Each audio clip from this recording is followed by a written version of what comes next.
Hey everybody, welcome back to another episode of On Attachment.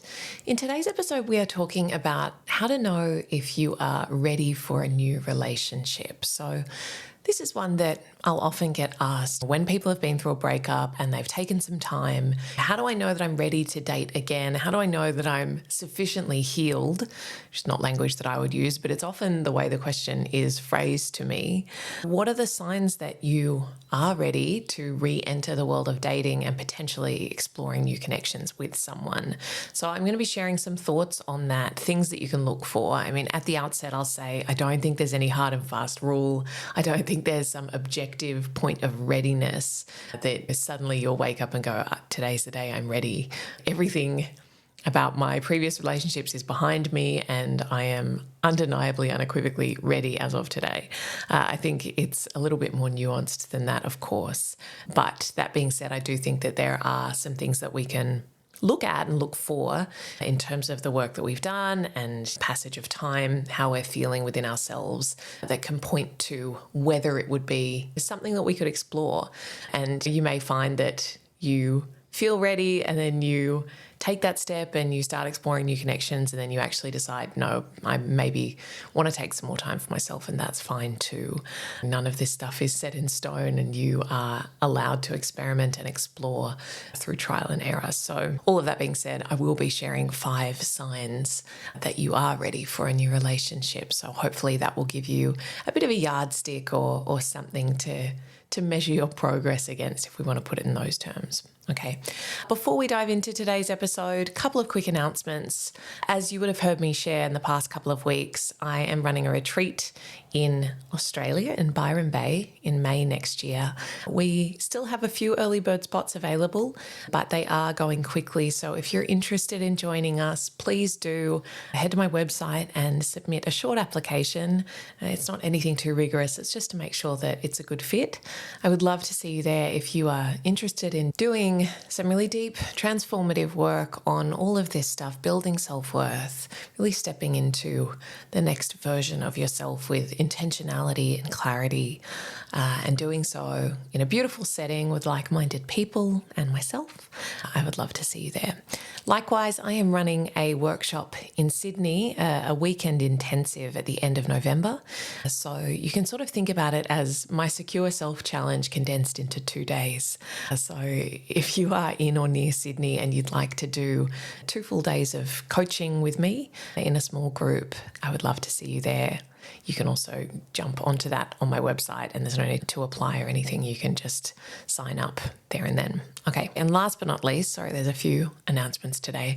Last but not least, I have a new breakup quiz on my website. It's actually not very new. It's been around for a few weeks now, but I keep forgetting to talk about it on the podcast. Look, quizzes are a little bit silly. I'll be the first to admit that. But what they allow me to do is understand a bit more about where you're at. And this breakup quiz is which breakup stage are you in? So I've got different guides, breakup guides based on what breakup stage you're in, that can offer you a bit more insight and direct you to further free resources based on that. So if you're interested in taking my new breakup quiz, you can also do that via my website. Okay, announcements over. Let's talk about 5 signs that you're ready for a new relationship. Okay, so the first one, hopefully obvious, you're no longer obsessing about your ex. You're not really in the depths of all of the emotional residue, the grief, the sting of thinking about them, the heartache, all of those things that, by the way, are very, very normal after a breakup.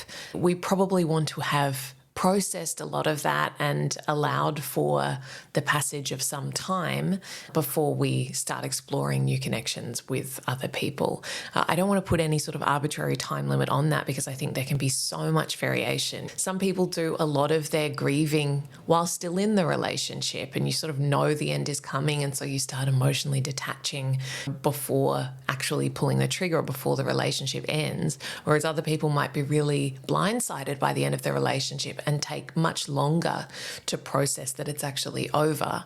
So it's really not about a strict passage of time so much as how do you feel when you think about your ex? When you think about the relationship, does that still bring up a really strong emotional response in your body? Do you feel sick thinking about them? All of those things might be signs that you haven't adequately processed that or not enough time has passed. So a good sign that you might be ready for a new relationship is you can think about your ex and feel relatively neutral. You don't have to feel absolutely nothing. You don't have to love the idea of them dating someone new, for example. I think it's normal to feel maybe a little bit of discomfort around that. But broadly speaking, it's not going to send you into a tailspin. You don't freak out, panic. You're not obsessing about what they're up to or how they're feeling, what they're thinking. Are they missing me? All of that sort of stuff has kind of fallen away, and you're able to look at what happened with a level of detachment, and you're not really feeling that very strong emotional tether to your ex. Okay. The second sign, and sort of flows on from the first, is you feel like you've learned the lessons of your previous relationship. So do you have clarity around what led to the breakdown of that relationship and what your role was in it? I think it's really easy to just skim over that and go, oh, it just didn't work out, or oh, that was such a dysfunctional relationship, or it was all their fault because they were avoidant, or something like that. But that invariably misses the whole picture and really skips over an opportunity for us to learn a lot about ourselves and our part in how that story unfolded, because we do play a role, even if we would like to think that if only they had done things differently, if only they had changed, then everything would have been fine. If only they had met my needs, then we would have been happy together. I don't think that that's ever true, and we generally have more of a hand in things than we like to admit. So I think a really big piece in the moving on process and the becoming ready for something new is learning the lessons of our previous relationship. So that might look like doing that with a therapist. It might just be journaling. It might be some other sort of reflective practice. It might be a course. I have a breakup course that takes you through all of these things. But it's got to be some sort of intentional reflection where we're going, what did happen there and how did I contribute to it? What led to things being unsatisfactory or not feeling good? Where was I out of alignment? Where was the relationship maybe out of alignment with my values or my needs? Where did I not speak up? Where did I not advocate for myself? Where did I let things go on too long when I wasn't really comfortable with them? All of those things are really good information. And again, I think if we just sort of look at it at a very bird's eye kind of view and go, oh yeah, it was bad, that relationship didn't work, we're missing so much of the richness and so many of the lessons that actually lie in the detail of what happened and how it all unfolded. So make sure that you've dedicated some time to really reflecting kind of deliberately and with a view to learning the lessons on that relationship and its ending. Okay, the next sign that you are maybe ready to explore a new relationship is you know what you're looking for. My goodness, I cannot emphasize this enough. You're clear in your values and your non-negotiables and your deal breakers. Have clear standards for yourself and know what they are, okay? I can't tell you how common it is, particularly among folks with anxious attachment, which is the bulk of who I work with. People just going into dating with the sole objective, whether they realize it or not, the sole objective of like, I am seeking connection and I want that connection with anyone who wants me or shows interest in me. Full stop, end of criteria. That is not enough, and it is going to lead you astray every time. So know what you're looking for. Realize that like the dating process is as much about you assessing the other person for compatibility, for values alignment, as it is about making them like you. It's not just about making anyone and everyone like you.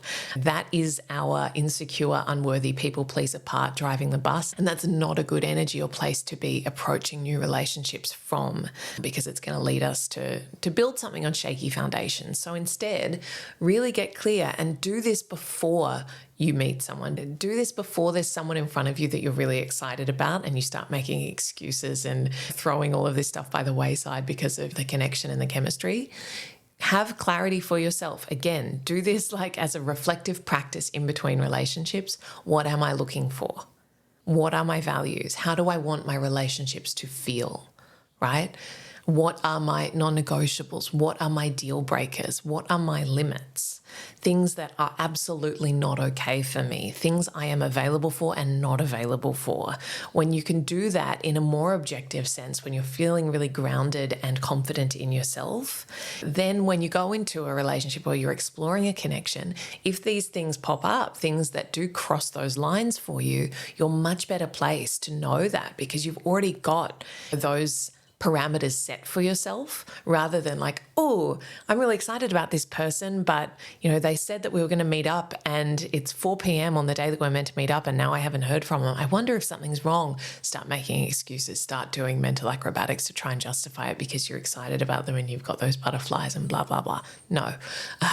Be very clear for yourself. What am I available for? What kinds of connection? How do I want to feel? If I'm feeling unsure and uncertain and anxious and doubting whether they're interested in me, all of those things, that can very quickly, when you have the clarity, go, oh yeah, this isn't what I'm looking for. I'm actually not available for connections of this nature. Thank you. Next, right? So do that work in advance and then you're going to be much better placed to confidently say no to the things that are not in alignment, and that is going to free up a lot of time and energy for you. It will preserve your sanity and it will prevent you from going back into old cycles that are obviously not in service of what you're truly looking for. Okay, got a bit passionate about that one. That turned into a bit of a soapbox. Anyway, the next one is that you feel broadly comfortable being alone. Now, I'm not going to say that you have to totally love being single and alone and you're fine to never be in a relationship again. I think it is totally fine to have a preference for being in a relationship. I certainly do. But if you are wanting to date again because you are desperately lonely and you feel like there's a gaping hole in your life and every day you're comparing yourself to people in a relationship and feeling terribly sorry for yourself, all of that, not a great place to be dating from. So try and build a life in this interim period, this period of transition. Try and build a life that feels good to you, that feels full and rewarding and joyful and nourishing. Really focus on yourself and go all in on very deliberately cultivating that, because I think, yes, it's beautiful to be in a relationship, but there are trade-offs there. And being single for a period gives you this gift of like total selfishness in the best way. So when you don't have to think about someone else all the time and accommodate that and make compromises, you get to really design a life that feels wonderfully well-fitted, well-suited to you and you only. So make the most of that. Really go all in on that. And I think that will allow you to then feel really good about your life as it is and welcome someone into that when the time comes from a place of abundance rather than scarcity, from a place of like, my life's really great. How could I enhance it by a connection that feels aligned rather than my life feels drab and lonely and sad? I need a relationship to act as some sort of balm or crutch to make me feel better. Again, we can see where that would lead us, and it tends not to be into very balanced or healthy dynamics. Okay, and the last but not least sign that you might be ready for a new relationship is you feel like you're embodying your best self. Now, this will mean different things to different people, but are you being healthy? Have you got good habits at the moment? Are you showing up to your life in a way that feels like you're really putting your best foot forward? Whatever habits are healthy habits for you, are they all well in place? Do you have self-discipline? All of the traits that you would find attractive in a partner is maybe a good way of thinking about it. Are you embodying those things? Are you taking great care of yourself? Are you feeling good in your skin? All of this stuff is going to allow you to go to a new relationship or dating, exploring those connections from a place of kind of easeful, natural self-confidence and authenticity. Again, if you're in a really wobbly patch with your self-esteem and your self-worth, I don't think that that's the best place to be approaching dating from. And I think there's a lot of value in taking some time to really go all in on yourself and go, okay, what would I need to do? What changes might I need to make in order to improve how I'm feeling about myself? And again, that will look different for different people. You will know what that means in the context of you and your life. But if you're in a bit of a funk, if you're really enacting old bad habits, if you're not taking great care of yourself, that's probably not going to attract the kind of partner that you really want. And it's not a great energy to be approaching a new relationship from, because I think if we start with bad habits and we start with a less than ideal energy within ourselves, then it's much more likely that we're going to be dragged down into something heavier by a new relationship, rather than, as I said, like finding someone that matches that really healthy, positive energy that we're embodying, and then enhancing that and multiplying that through the relationship. So what would it take for you to be embodying the best version of yourself, or a really positive, healthy expression of you, before you go into this dating world? Figure out what that looks like, and then start putting those habits in place, putting those structures in place, so that you can be accountable to that vision for yourself, because that is going to be the thing that allows you to attract the kind of partner that you really want and the kind of relationship that you really want. So figure out, what does my best self do? How do they behave? What do they avoid? And start embodying that as much as you possibly can. Okay, I hope that was helpful, those 5 signs that you might be ready for a new relationship. As always, so grateful for those of you who leave feedback. I read every response, so I'm always very touched by your kind words and support. So thank you so much for joining me, and I look forward to seeing you again next time. Thanks, guys.